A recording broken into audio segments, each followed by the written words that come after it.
Hello guys, कैसे हो आप सभी। आशा करता हूँ सभी अच्छे होंगे। तो देखिए, आज की अगर मैं बात करूँ तो आप समझ सकते हो कि भाई कुछ ही दिनों में आपका एग्ज़ाम आने वाला है और कहीं ना कहीं सर पे ही आ चुका है एग्ज़ाम। कुछ ही दिन बचे हैं और जैसे जैसे एग्ज़ाम पास आ रहा होगा दिल की धड़कनें बच्चों की बढ़ने लग जाती हैं, और होता भी है, चाहे आप हो चाहे कोई भी हो। हर कोई जब एग्ज़ाम पास आ रहा होता है तो दिल की धड़कनें बढ़ती भी हैं। अच्छा भी लगता है कि चलो एग्ज़ाम आ भी रहा है। बट अगर देखा जाए तो देखियो, अब एक दो दिन बाद जैसे रक्षाबंधन आ रहा है, फिर आपका 15 अगस्त आ रहा है, तो इस टाइम पीरियड में और फिर एग्ज़ाम आ रहा है, तो देखिए बहुत सी मेन चीज़ें कि इंपॉर्टेंस किसको दी जाए और किस तरह से चीज़ों को लेकर चला जाए कि आप 100% इस बार सिलेक्शन ले पाओ। और कहीं ना कहीं आप अगर देखोगे तो देखिए, आपसे उम्र में बड़ा हूँ, इतने सालों से पढ़ा रहा हूँ, तो कुछ ना सही थोड़ा बहुत तो कहीं न कहीं एक्सपीरियंस आपसे ज़्यादा है। देखिए, बहुत बार बच्चे वो सोचता है कि यार कि मतलब होता नहीं है बच्चे के दिमाग में कि यार क्यों हम किसी से कुछ राय लें। देखिए, राय क्या होती है कि एक एक्सपीरियंस होता है जो हमने बहुत सारे बच्चों को दिया है और उन्हें पास भी कराया है। तो कहीं न कहीं कुछ चीज़ें मुझे पता है कि बच्चा गड़बड़ कहाँ करता है। सबसे मेन चीज़ है कि आप जो गलतियाँ करते हो वो अगर आपको अभी पता लग जाएँ, नहीं तो आप क्या करोगे, गलतियों से सीखोगे, पर गलतियों से सीखने वाला टाइम अभी बचा नहीं है। तो जो गलतियां कर सकते हो वो सारी चीज़ें बताऊंगा, फोकस कहाँ पर ज़्यादा करना है आखिरी समय में, जिससे कि आप 100% रिजल्ट दे पाओ। देखिए, आपका और मेरा दोनों का एक ही लक्ष्य है, मैं ज़्यादा से ज़्यादा स्टूडेंट पास करवा पाऊँ, और आपका लक्ष्य है कि हमारा इसी बारी में सिलेक्शन हो जाए। तो आप देखिए, आपके सामने देखिए यहाँ पे 4 पोर्शन दिख रहे होंगे। अब 4 पोर्शन में यहाँ पे साइंस भी है, मैथ्स भी है, और मेरे रीजनिंग भी है, और आपका जनरल अवेयरनेस और करंट अफेयर जिसे कहते हैं ये भी है। अब मुद्दा उठता है मेरे भाई कि किस किस चीज पर ज्यादा फोकस किया जाए। अब अगर आपको मैं कहूं कि देखो मेरे भाई, साइंस जो है आपका बहुत बड़ा रोल प्ले करने वाली है आपके सिलेक्शन में, क्योंकि देखिए अगर आप समझोगे 25 नंबर की आ रही है, लिमिटेड चीजें होती हैं। अगर आप करंट अफेयर और जनरल अवेयरनेस की बात करो तो ये एक बहुत बड़ा समुंदर है। तो इसके कंपैरिजन में साइंस, मतलब ऐसा नहीं है बहुत कम सिलेबस है साइंस का, होता है इसका भी बहुत बड़ा है, पर हाँ इसकी कुछ तो लिमिटेशंस हैं कि हाँ भाई इसके इतने पोर्शन, मतलब आप मैक्सिमम पढ़ोगे तो कहीं ना कहीं आपको क्वेश्चंस देखने को मिलेंगे। ठीक है, तो साइंस एक बहुत बड़ा रोल प्ले करेगी, क्योंकि देखिए मैथ्स का क्या है, मैथ्स देखिए अब हाल फिलहाल, दो पहले क्या होता था, बच्चों दूर पढ़ने जाना पड़ता था।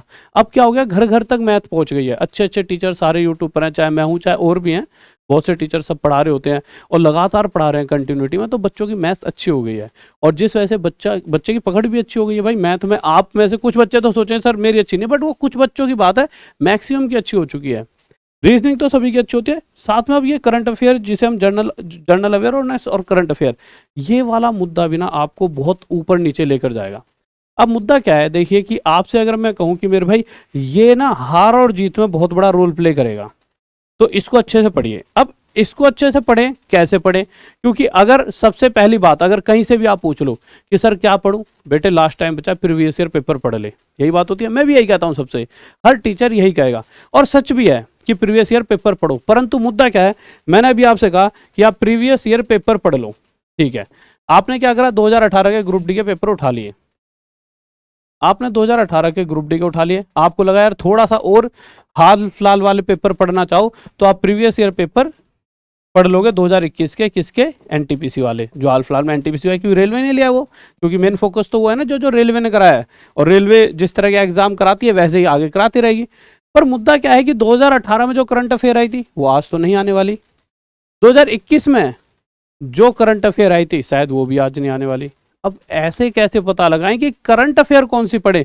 मैथ तो चलो आपने अगर 2018 और 2021 की देख ली तो आपके पूरे पूरे नंबर कहीं नहीं गए, वो तो एक अलग मैटर है कि मैथ का तो भैया मुद्दा पूरा तय है कि कैसे कैसे चीज़ों को करनी है। परंतु मुद्दा आता है कि हमें और चीज़ों से थोड़े थोड़े नंबर बटोरने हैं। देखिए क्या होगा कि कहीं आप सिर्फ ये सोचो कि सिर्फ मैथ अच्छी होने की वजह से आपका सिलेक्शन हो जाएगा, ये कभी डिपेंड नहीं करता है, सिर्फ मैथ्स ही सिलेक्शन दिला देगी। मैथ अच्छी होनी चाहिए क्योंकि मैथ्स आपकी रैंक बढ़ाती है कि भाई आप पूरे से पूरे ला सकते हो, परंतु आपको पास होने के लिए ना और अच्छी रैंक लाने के लिए हर जैसे थोड़े थोड़े अंक बटोरने हैं। तो क्यों इस करंट अफेयर को छोड़ें। अब आप कहोगे सर करंट अफेयर पढ़ें कहाँ से, अब पिछले पेपरों में से जो भी क्वेश्चन करंट अफेयर का कभी उसे देखने की जरूरत नहीं है। 2018 करंट अफेयर कभी जिंदगी में नहीं आ सकती आपके एग्जाम में, आपके 2022 में 2018 की तो आएगी नहीं। तो इन क्वेश्चनों को भी बच्चा रट रहा है, प्रीवियस ईयर पेपर लगा रहा है उसमें करंट अफेयर के क्वेश्चन आ गए उन्हें भी रट रहा है, उसका कोई महत्व ही नहीं रह गया। तो आपको करना क्या है, देखिए मोटा मोटा अभी हाल फिलहाल के मैं किस किस के लिए बात कर रहा हूँ, करंट अफेयर के लिए, क्योंकि ये भी आपको मतलब छोटे छोटी चीज़ों को हम क्यों छोड़ें। तो करंट अफेयर के लिए देखिए, अभी एनटीपीसी CVT2 का एग्जाम हुआ था, ठीक है, इस एग्जाम को देखिए। इसके अलावा अगर आप हाल फिलहाल के एग्जाम देख लो, क्योंकि सभी आज के टाइम पे TCS करा रही है, ये सबसे बड़ा फायदा है। आपको सर अभी तक पता नहीं चला कि ग्रुप डी का एग्जाम TCS लेगा कि नहीं लेगा, तो आज अभी ना लिंक आए थे, ठीक है, कि कैसे कैसे रजिस्ट्रेशन नंबर फॉरगॉट हो गया तो कैसे ढूंढें। तो उसमें ना एक लिंक जिस तरह से बनता है ना, डिजीलैम लिखा होता है उस पर, और वो हमेशा TCS की कंपनी जब वो लिंक एक्टिवेट करती है तो यही लिखा आता है, यानी कि TCS ही आपका एग्जाम लेगा, इसमें कोई दो राय नहीं है। पर अब मुद्दा है कि मेरे भाई करंट अफेयर के लिए कहाँ से चीज़ों को देखा जाए, तो NTPC CVT2 जो हाल फिलहाल में एग्जाम हुआ है, इसके अलावा आप देखोगे MTS का एग्जाम हुआ है हाल फिलहाल में, इनके पेपरों की करंट अफेयर देखो, यहाँ से नॉलेज मिलेगी कि कौन से वाले महीने से वो ज़्यादा से ज़्यादा पूछ रहे हैं। क्योंकि मेन मुद्दा क्या है कि कौन से टाइम पीरियड में, देखिए TCS होगी, जैसे बड़ी बड़ी कंपनियां होती है ना, जैसे क्या करती है, जैसे आप में से कुछ अच्छे अच्छे बच्चों को रख लेती हैं जो पढ़ने लिखने में अच्छे होते हैं, या किसी ने एग्जाम निकाला होता है। अब जिसने एग्जाम निकाला है ज़्यादा से ज़्यादा, मतलब ऐसा नहीं बहुत ही बड़ा कि किसी ने IAS बन गया तो वो TCS के आपके लिए पेपर बना रहा है, IAS ऑफिसर नहीं बना रहे होते, आपके जैसे बच्चे बना रहे होते हैं। तो क्या करते हैं, वो पिछले साल के पेपर, मतलब पिछले साल के क्वेश्चन ही उठाते रहते हैं। पर करंट अफेयर के केस में नहीं हो सकता ऐसा। पर हम ये तो पता लगा सकते हैं कि उनका नजरिया क्या है। भाई आपके लिए उन्होंने TCS ने कर दिया, रेलवे के लिए यही 20 या 25 बच्चे पेपर बनाएंगे, या यही 20-25 बंदों की टीम है जो इस तरह के कॉम्पिटिटिव एग्जाम्स के लिए पेपर बनाएगी। तो 25 बंदों की टीम की मानसिकता एक जैसी है, भाई उनकी मेंटेलिटी सेट है कि हम तो इस तरह के क्वेश्चंस पूछेंगे। तो 2000 अभी हाल फिलहाल में NTPC CVT2 है, MTS हुआ है, और इसके अलावा अगर आप फोकस करना चाहो तो CHSL पे कर सकते हो। जो भी हाल फिलहाल में एग्जाम हुए हैं, जितने भी TCS ने एग्जाम लिए हैं, हर उस एग्जाम की करंट अफेयर देख डालो, और वहां से क्या पता लगेगा कि कितने, जैसा अभी हाल फिलहाल में जैसे CVT2 आता तो 2021 अप्रैल या मई के करीब की करंट अफेयर पूछी गई थी, और ये तय है आपकी भी वहीं से पूछी जाएगी, और आपको आइडिया ज़्यादा लग पाएगा जब आप सभी को देखोगे। तो 2021 के करीब की, और आप पढ़ रहे हो 4-5 दिन पहले की, कैसे काम बनेगा। और वैसे भी 20-25-30 दिन पहले तक की तो आनी ही नहीं है। बहुत से बच्चों के दिमाग में लगता है कि भाई 1 महीने पुरानी पढ़ो, आज भी बच्चा ना कल की पढ़ रहा है। अबे भाई पेपर तो आपके 2, 2.5-3 महीने पहले बन जाते हैं, थोड़ी कल ही छपेंगे, 1-1, 1.5-1.5, 2-2 महीने पहले बन जाते हैं। और जब वो पेपर बना रहे होते हैं उससे पहले की वो डाटा ले रहे होते हैं। तो आप इस बात से तो क्लियर हो चुके हो कि हाँ भाई हाल फिलहाल की चीज़ें करंट अफेयर में ना पढ़कर टाइम वेस्ट नहीं करना। अब आप दूसरी चीज़ों पर आते हैं कि ठीक है सर, आपने तो ये कह दिया कि ठीक है कि करंट अफेयर को इस तरह से कवर कर सकते हैं, साइंस के लिए या मैथ्स के लिए या रीजनिंग के लिए कैसे कर सकते हैं। जैसा मैं कह रहा हूँ कि आपके 25 से 25 आ सकते हैं आराम से, पर मुद्दा क्या है, आ कैसे सकते हैं। देखिए मैं आपको एक चीज़ बताता हूँ छोटी सी। देखिए ये एक बुक है, मैं ये नहीं कह रहा कि इसको खरीदो, इसका 1 रुपया इस पर खर्च नहीं करना। वैसे हमारी ये बुक 299 की है, बट इसको नहीं लेना। मैं आपको क्या कह रहा हूँ, इसको नहीं लेना। और कोई कोर्स भी मेरा नहीं खरीदना। इस टाइम मैं कोर्स की बात नहीं कर रहा, क्योंकि बच्चा क्या सोचेगा कि कोर्स की यहाँ पर प्रमोशन करने आ गया। मैं कुछ बताने वाला हूँ। ये जो बुक है ना, इस बुक के अंदर क्या है, RRB NTPC CVT1 2021 के सारे क्वेश्चन, RRB NTPC CVT2 2017 के, RRC ग्रुप डी 2018, यानी कि इसके अंदर मैथ्स के हर वो क्वेश्चन हैं जो आपके एग्जाम में 100% देखने को मिलेंगे। अब मैं चाहता हूँ बच्चे का यार 7-8 दिन पहले क्या पैसा खर्च हो, तो आप क्या कर सकते हो, एक हमने ना ई-बुक निकाली थी, फ्री ऑफ कॉस्ट है, उस ई बुक को ले लो। फिर हम और चीज़ों पर भी आ रहे हैं।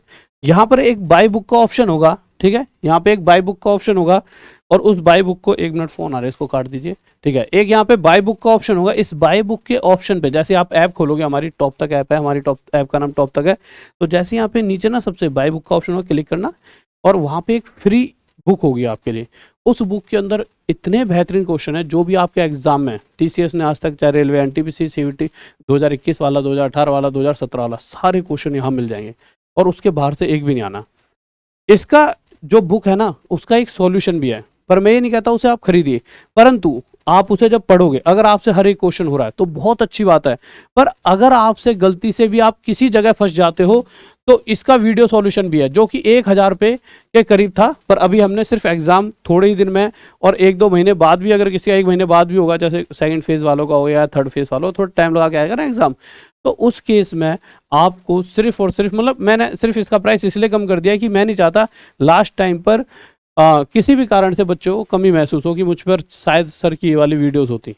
आप ये मत खरीदो अगर आपको लगता है इस बुक को पढ़ने के बाद हाँ मुझे तो सारे क्वेश्चन आते हैं, क्योंकि इतने दिनों से तैयारी कर रहे हो और आने भी चाहिए, आते हैं, कोई ज़रूरत नहीं है। बट अगर कोई फंस रहा है तो इसी के लिए एक वीडियो सॉल्यूशन वाली बुक है, वीडियो सॉल्यूशन वाला कोर्स है उसे आप ले सकते हो, ठीक है। तो वो वीडियो सॉल्यूशन है, उन्हें आप जाके ले सकते हो। अब उसके अलावा हम आगे आते हैं, किस पे आ जाते हैं मेरे भाई, ठीक है आगे। अब आते हैं रीजनिंग और उसके बाद मेरे भाई साइंस। अब मुद्दा क्या है कि साइंस के लिए हम क्या करें, तो देखिए सबसे बेस्ट क्या है, अब आप करोगे कैसे, आपका मतलब आपको साइंस भी पूरी सही तरह से करनी है और आप चाह रहे हो कि हमारे पूरे मतलब अच्छे नंबर आ जाए और हम पास हो जाएं। तो देखिए जो सबसे बेस्ट चीज़ जो अभी बताने वाला हूँ उसे ध्यान से सुनेंगे। सबसे पहली चीज़ जो आपके दिमाग में रहनी चाहिए कि आपकी 3 शिफ्ट में पेपर होते हैं, 3 शिफ्ट में हमेशा। कितनी शिफ्ट में पेपर होते हैं, 3 शिफ्ट में। अगर मैं पहली शिफ्ट की बात करूं और ये जो चीज़ बता रहा हूं इसके बाद आप 100% अगर ये कर लिया तो फिर आपको कोई नहीं रोक सकता पास होने से। फर्स्ट शिफ्ट, सेकंड और थर्ड। आप मान लीजिए वैसे पिछली बार फर्स्ट शिफ्ट 9 बजे से स्टार्ट हो गया था, एग्जाम ही हो गया था 9 बजे से स्टार्ट। सेकंड शिफ्ट का एग्जाम 12:30 से स्टार्ट हुआ था और थर्ड शिफ्ट का एग्जाम आपका 4 बजे से स्टार्ट हुआ था, ठीक है। अब आप एक बात बताइए, आप में से कम 30% बच्चा ऐसा होगा जो दोपहर में सो जाता होगा। अब आप एक बच्चा दोपहर में रोज सोता है और वो कल को एक बैंक में मतलब पिताजी ने कहा हाँ भाई बैंक चले, आप बैंक चले गए, जब आप बैंक की लाइन में खड़ोगे तो आपको नींद आएगी। हाँ आप रात भर पूरी जग सकते हो, आप रात भर पढ़ रहे हो, पर उस समय आप अगर सोते हो तो क्या होगा, उस समय आप कोई भी काम करने भेजे घर वाले तो वहाँ पे जाके नींद आएगी। यानी कहने का मेरा मोटा मोटा इतना सा मतलब है कि देखिए ये जो 3 टाइमिंग को आपका एग्जाम होगा इस समय सबसे पहले आप सोना बंद कर दीजिए, क्योंकि जब सोओगे तो आपका दिमाग आदत में आ जाएगा उसी टाइम सोने की, तो आपका दिमाग सबसे कम चलेगा, यानी कि इतना एक्टिव नहीं रहेगा। आप बहुत बुद्धिमान हो परंतु उतना एक्टिव नहीं रहेगा। फिर क्या किया जाए, तो देखिए सबसे मेन चीज, आप 3 सेट लगाओ दिन में, कम से कम 3 नहीं तो 2 तो कम से कम लगाओ। 3 सेट प्रीवियस ईयर पेपर पकड़ो, चाहे 2021 एनटीपीसी वाले पकड़ लो, ठीक है। अभी फ्री में डलवा दूंगा, आप टॉप तक ऐप डाउनलोड कर लेना, इसमें बहुत सारी चीज़ें कल परसों में फ्री में डलवा रहा हूँ। टॉप तक ऐप मैं काम चलवा रहा हूँ उस पर, कि बहुत दिनों से काम चल रहा है वैसे, पर यह है कि एक साथ ना ये इतना सारा मटेरियल इकट्ठा नहीं होता, तो टॉप तक ऐप पर 1-2 दिन में बहुत सारे आपके लिए फ्री टेस्ट सीरीज वगैरह डलवा दूंगा। तो आपको करना क्या है, 3 सेट दिन में कम से कम लगाओ। और लगाने का टाइमिंग सबसे मेन चीज़ है कि टाइमिंग सुबह 9 बजे, अगला सेट फिर 12:30 बजे और फिर 4 बजे। इससे होगा क्या, गलती से आपका 12:30 बजे पेपर भाई किसी भी शिफ्ट में हो सकता है, तो आप यहाँ जाकर उबासियाँ ना लो। दूसरी चीज़, जब आप किसी सेट को लगाते हो तो आप टाइमिंग अपने फ़ोन में सेट कर दो। जैसे आपका एग्ज़ाम 90 मिनट का एग्ज़ाम है तो आपने 90 मिनट की टाइमिंग सेट कर दी। अब होगा क्या, जब आपने एग्ज़ाम की टाइमिंग 90 मिनट रख दी तो अब होगा क्या बताओ। तो होता ही है कि मेरे भाई, जब ना देखो मैं एक नॉर्मल सी मोटी मोटी बात बताता हूँ, आज के टाइम पर होता क्या है, बच्चा ना अपना पेपर सॉल्व कर रहा है, मैथ के 15 क्वेश्चन करे, मैथ के 15 क्वेश्चन करने में उसे 1 घंटा लग गया। फिर उसके बाद उस 15 में से 25 भी कर लिया चलो 1 घंटे में, 25 में से 5 नहीं हुए, तो वो 5 को ना कैसे कैसे करना होता है वो ढूंढेगा। फिर वो नहीं हुए तो 2 को लेकर अपने दोस्त के पास जाएगा, उसे पता भी नहीं चलता कब उसने 4-5 घंटे खराब कर दिए। उसे तो लग रहा है मैं पढ़ रहा हूँ, 4-5 घंटे खराब कर दिए और अभी 25 ही क्वेश्चन उसने पढ़े हैं। परंतु जब आप किसी पेपर सेट को लगाते हो और अगर आप नहीं लगा रहे हो, एग्जाम से पहले अगर आप पेपर सेट नहीं लगा रहे, तो आपको कोई पास नहीं करा सकता, इसकी गारंटी ले लो, चाहे आपने कितनी ही मैथ क्यों ना पढ़ी हो। अगर आप पेपर सेट नहीं लगा रहे तो आपको कोई पास नहीं करा सकता। पेपर सेट का फायदा मैं बताता हूँ, जब आप पेपर सेट लगाते हो ना तो इस 90 मिनट तक लगातार आपका दिमाग काम करता है, हर एक सेकंड काम करता है। इस वजह से होता क्या है, जब आप एग्जाम में बैठते हो तो आपका दिमाग को आदत पड़ चुकी होती है पहले ही 90 यानी 1.5 घंटे तक लगातार काम करने की। अगर आप कभी जीवन में देखोगे तो आप कभी भी पढ़ाई करते हो लगातार 1.5 घंटे तक पढ़ ही नहीं रहे होते। 15 मिनट पढ़ते हो, 5 मिनट सोचते हो यार पहले जीवन कितना अच्छा था, यार पेपर कब होगा।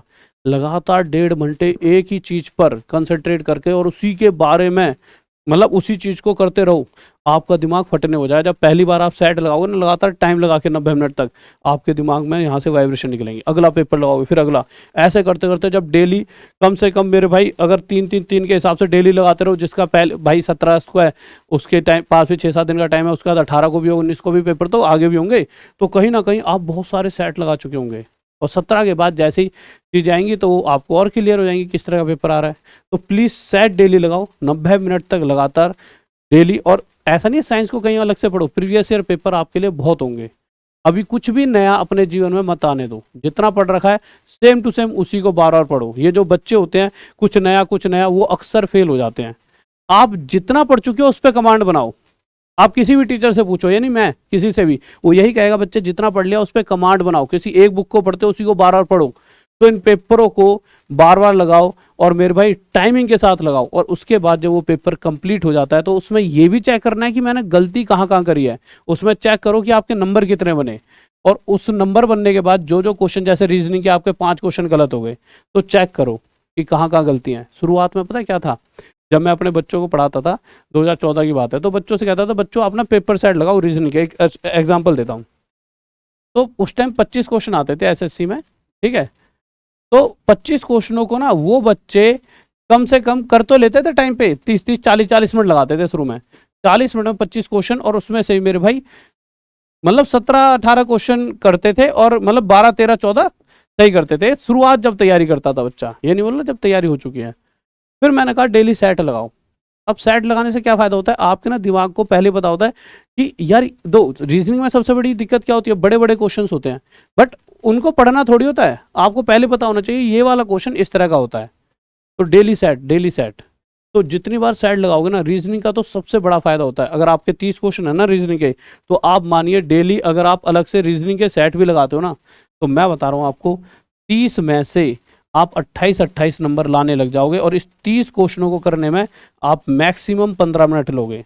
पर डेली कम से कम 3 सेट लगाओ, कोई चैप्टर वैप्टर ज़्यादा ना पढ़कर आप डेली और डेली सिर्फ और सिर्फ सेट लगाओ रीजनिंग के लिए। तो और मैथ के लिए मैंने बता ही दिया है, और साइंस के लिए भी उन्हीं सेटों में से आपका साइंस का काम हो जाए, करंट अफेयर के लिए बता दिया है। अब कितने कितने नंबर लाकर आपके लिए चीज़ें बन जाएगी हमारी। ओके ठीक है, ओके ठीक है ठीक है, आ जाइए। देखिए मैं आपको टाइमिंग बताता हूँ कितने कितने नंबर लाने होंगे, आ जाइए। अगर आप बात करते हो साइंस की, तो देखिए साइंस में कम से कम 17, देखिए मैं सबसे उस बच्चे को भी ले रहा हूँ जो बहुत कम नंबर लाने वाला है, पर हाँ एग्जाम क्लियर करने वाले बच्चों की बात करूंगा। भाई ऐसे तो कोई 10 भी ला रहा है, कोई 5 भी ला रहा है, और उससे एग्जाम थोड़ी क्लियर हो रहा है, ठीक है। तो एक बच्चा 17 ला रहा है, और मैक्सिमम ज़्यादा से ज़्यादा अगर आप ले आओ 30 स्थान के, इसमें 21 एक तो आने चाहिए। 21 इसलिए बोल रहा हूँ क्योंकि देखो इतने तो मतलब 17 से 21 के बीच में है। अब आप में से दो तरह के बच्चों में, गुरुजी इतने नंबर कहाँ से आ जाएंगे यार। देखिए दो तरह के बच्चे, एक जो इतने नंबर कहाँ से आ जाएंगे उनकी तो मैं बात ही नहीं कर रहा, उनकी कर रहा हूँ जो कहीं हाँ गुरुजी इतने तो ले आएंगे, सिलेक्शन भी तो वही लेंगे, सारे तो लेने नहीं वाले। 1 करोड़ से ज़्यादा फॉर्म भरे गए हैं, क्या 1 करोड़ बच्चा थोड़ी मेरे भाई जॉब लेने वाला है। एक सर इतने नहीं आ पाएंगे, तो भैया तेरा सिलेक्शन ही नहीं है। सर इतने तो मैं आराम से ले आऊँगा या फिर और मेहनत कर दूंगा पर लेके आऊँगा, तो उसी का सिलेक्शन है, ठीक है। उसके बाद अगर मैथ की बात करूँ तो भैया अगर मुझसे पढ़ रखी मैथ है तो मुझे ऐसा लगता है 21, 22, 23, 24, 25 पर हो गए, पर मैं मिनिमम लेकर चलता हूँ 20 से, क्योंकि 20 तो आपके आने ही आने चाहिए। 3-4 क्वेश्चन ऐसे फंस गए जो आपके थोड़े कैलकुलेशन टफ थी या फिर कुछ वो चीज़ आपने ना देखी हो, पर 20 क्वेश्चन तो बहुत ईजी आएंगे, यानी 20 से लेकर आप 24 तक मानिए, ठीक है। कि कुछ बच्चे 20 भी ला रहे हैं, कुछ 21, 22, 23, 24। इसके अलावा अगर रीजनिंग की बात करूं तो भाई रीजनिंग तो एक ऐसा पोर्शन है कि अगर आपने डेली, आज से मेरी ये बात मान ली, डेली सेट लगाए, तो इतना मैं बता दूं कि डेली सेट लगाते रहे तो 28 क्वेश्चन मिनिमम बना लोगे। पर आपके पास मैं कह रहा हूँ फिर भी 25 क्वेश्चन तक लेकर चलो, तो 25 से 28 क्वेश्चन लेकर चलते हैं। और ये तभी हो सकता है जब रीजनिंग के सेट, आप रीजनिंग चैप्टर वाइज पढ़ोगे तो अब काम नहीं चलेगा। हाँ अगर आपके एग्जाम में 1-1.5 महीने हैं तो चैप्टर वाइज पढ़ सकते हो। आपके एग्जाम में 6-7 दिन है तो उस दिन सिर्फ और सिर्फ आपको प्रैक्टिस करनी है। रीजनिंग के केस में तो सबसे जरूरी है जनरल अवेयरनेस, करंट अफेयर आपको बता दिया है क्या क्या पढ़ना है। इसमें आप मैक्सिमम कितने नंबर खींच सकते हो भाई, 10। जीएस और करंट अफेयर में मैक्सिमम इतने भी ले आओ तो बहुत बड़ी बात होती है, और अगर बहुत ही धुआंधार बच्चा है तो 15 नंबर ले आएगा। तो इस तरह से देखा जाए तो मेरा 7, 5, 12, 2 हासिल, 1 और 1 2 और 2 4 और 2 6 और 1 7, यानी 72 एक नंबर। अब आप कहोगे सर 72 तो बहुत ज़्यादा हो गए। देखिए बहुत सारी कैटेगरी वाइज देखा जाए तो इससे कम भी कट ऑफ जा सकती है, पर आपको अपना मैक्सिमम लेकर चलना है, और मैक्सिमम 72 तक पहुंचने में भी बहुत ज़्यादा आप ये नहीं समझो दो 1 करोड़ में से आप मान सकते हो 2 से 3 लाख बच्चा लगातार 3 साल से तैयारी ढंग से कर रहा होगा, तो उस 3 लाख के बीच का कंपटीशन है, 3 या 4 लाख के बीच में, पर वो 3-4 लाख धुरंधर होंगे, और वो 3-4 लाख आपको आप मान सकते हो 72 भी ले आएंगे। मैं 1 करोड़ की बात नहीं कर रहा। क्या आपको ऐसा फील नहीं होता कि 4 लाख बच्चा 1 करोड़ में से ऐसा होगा हमारे भारत में जो 72 नंबर लेकर आ पाएगा, जिसने एनटीपीसी CBT 1 भी दे दिया, CBT 2 भी दे दिया, ला सकता है ना, आसानी से ले आएगा 72 तो। और मैक्सिमम कहाँ तक खींचेगा तो देख लो, 1 और 4 5 और 5 10 और 8 18 का 8 हासिल, 1 2 और 2 4 और 2 6 7 8, 88 नंबर तक मैक्सिमम चीज़ों को खींच कर बच्चा लेकर जाएगा।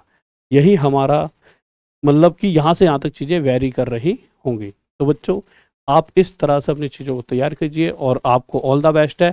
अभी रक्षाबंधन आ रहा है, सिर्फ जल्दी से बहन से कहना राखी बांधे, इसका गिफ्ट जॉब लेकर दूंगा। कोई ज़्यादा भड़कने की इधर उधर जाना है, वो राखी आ गई है, वो घर वालों से कहो पिताजी ऐसा है खुद काम कर लो। अगर तुम ये चाहते हो ज़िंदगी भर आराम से ज़िंदगी जीना चाहते हो तो आज काम कर लो, मुझे डिस्टर्ब मत कर दो कि भाई वहाँ से ये लिया। बहन आ रही है, बहन ज़िंदगी भर खुश रखूंगा, आज दुखी हो जा, आज बस जल्दी राखी बांध और बस पढ़ने दे। इस तरह का 4-5-6 दिन ऐसा रखना। 15 अगस्त को भी ठीक है कि मेरे भाई, बट जरूरी क्या है, पढ़ाई करना, क्योंकि आपको इस रूम से, इस गलत ज़िंदगी से बाहर निकलना है तो जॉब लेनी होगी। ठीक है, तो अपने माइंड को सेट कर लो कि आप किस तरफ जाना चाहते हो। Okay bye, love you. और साथ ही साथ मेरे भाई आपको मैंने बता ही दिया कि मेरे भाई इस चीज़ को आप पढ़ लेना। इसे, इसको, ये जो फ्री बुक है इसको जरूर ले लेना। इसके अंदर अगर आपने पढ़ ली, इसकी गारंटी दे रहा हूँ 25 में 25 आप मैथ में कर आओगे। ठीक है, 25 या 20 जितने भी आपके 25 ही तो है मैथ में क्वेश्चन। ठीक है, हाँ 25 के 25 आप कर लोगे। ठीक है, और अगर किसी क्वेश्चन में अटकते हो, ऐसा लगता है मेरे को इतने सारे क्वेश्चन नहीं हो पा रहे, तो वीडियो सॉल्यूशन में सिर्फ 199। ओके बाय, जय हिंद जय भारत। और अगर आप एक चीज़ लास्ट बात, 20 दिन 20 चैप्टर वाले, अगर आप क्रैश कोर्स जो ये वाला है इसमें जुड़ना चाहो तो ये बहुत बेहतरीन चीज़ है, अगर आपको कम टाइम है सारे चैप्टर पढ़ने। ओके बाय, लव यू, जय हिंद जय भारत, बाय।